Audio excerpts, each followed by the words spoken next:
Howdy, my name is Andrew and this is the ADAS model.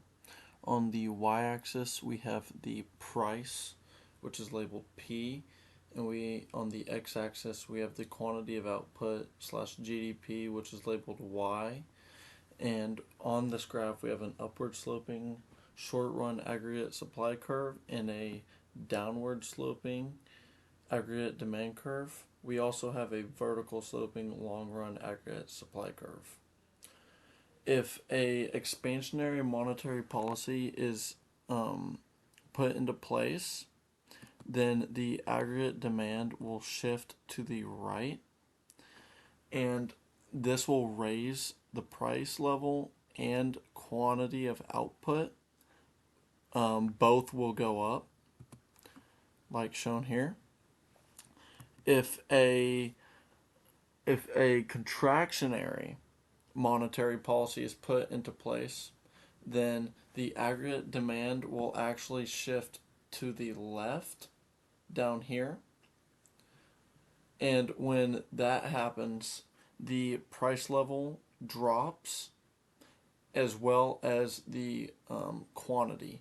Price and quantity will drop when contractionary measures are put into place on the ADAS model. Right here is our new aggregate demand.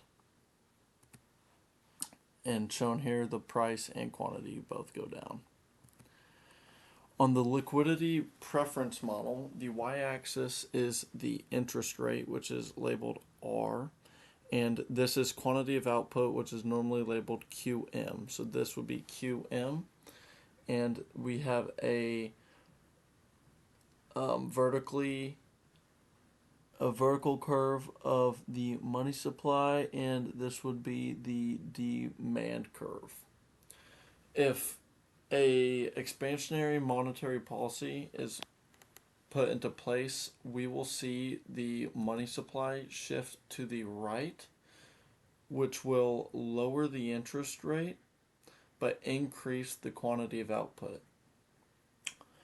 If this continues to happen, we will eventually, if the supply of money continues to go up, eventually interest rates will become zero, and that gets us to this liquidity trap where the interest rate is near zero, and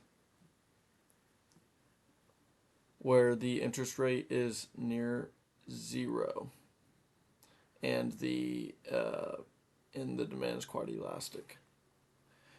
If there is a contractionary method put into place, we can see the effect on the liquidity preference model where the money supply will shift to the left, which will make the interest rates rise and the quantity of money go down, which is the opposite, of course, of expansionary. Thank you.